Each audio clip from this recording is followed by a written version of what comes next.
Gabi naman ito. Gabi na, overtime to. Oh. Ba't parang may nag-ano dito sa pusti ng paliko? Gabi naman ito. Tanungin ko nga. Kuya! Anong ginagawa mo? Ay ma'am, magandang gabi. Oo, nag-overtime ako kasi ako nag-reading ng mga bill ng kuryente. Grabe mo naman ka-dedicated sa trabaho mo na yan. Uy, kahit gabing-gabi na, anong oras na to? Kasi galing akong El Nido, tapos Rojas, tapos Taytay, nagabihan ako. Nag-iisa lang ako nag-reading kasi yung mga kasama ko, ay nako, nag-leave lahat. Tapos ano yung pag-reading mo na yun? Mano-mano? Oh, mano-mano. Ano bang pangalan niyo, ma'am?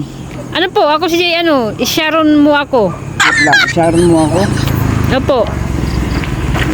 Baka hindi akin yan, kuya? Ito po, Sharon mo ako. Ha? Ayan. Patingin daw. Ang total mo is Patingin daw. 15,700. Ha?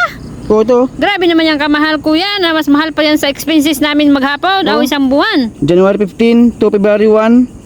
Oh, ito yung mga appliances nyo. May bima ka pa kayo, 1,000. Total of Patingin nga. 15,700. Parang kaiba man ang electric bill nyo na to, kuya. Hindi, kasi mano-mano yan.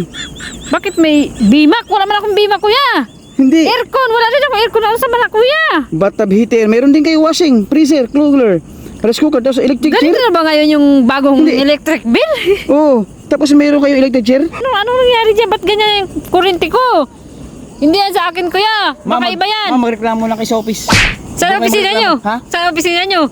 Ito.